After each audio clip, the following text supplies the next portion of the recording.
Example number 5. From solving rational equations. So this is z plus 1, z minus 1, and z squared subtract 1. So z squared subtract 1, that's a difference of squares. This breaks into z plus 1 and z minus 1.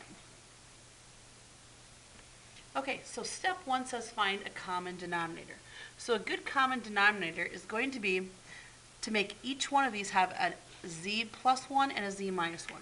So I already have a z plus 1, I already have a z plus 1. This middle one, I need to attach a z plus 1. Okay, they each have a z plus 1. Now they each need a z minus 1. I already have a z minus 1. Already contains a z minus 1 in the denominator, z minus 1. So step 1, find the common denominator. Step 2, cancel out the denominators. 2 times z minus 1 subtract 1 times z plus 1 equals negative 2. Step 3 is going to be to solve for the variable that we have. It's only one variable. So it's let's see here. Take 2 and distribute it. Take a negative 1 and distribute it. Be careful with your signs.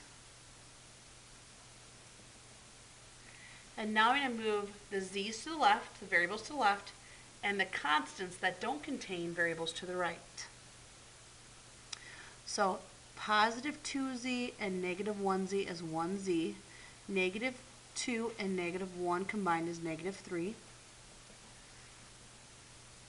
Cancel out the negative 3 by adding it to both sides. Divide by 1. Z equals 1.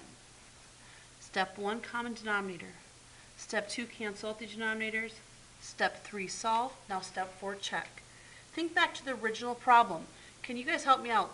Was the denominator of the first x plus 1? Then x subtract 1? And then it contained both when you factored it. Okay, when I plug in a positive 1 for the variable of the original, I get a 2 in this part. Okay, so far I'm good.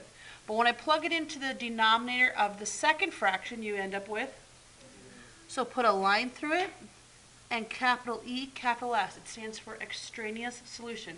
Please say those words, extraneous solution.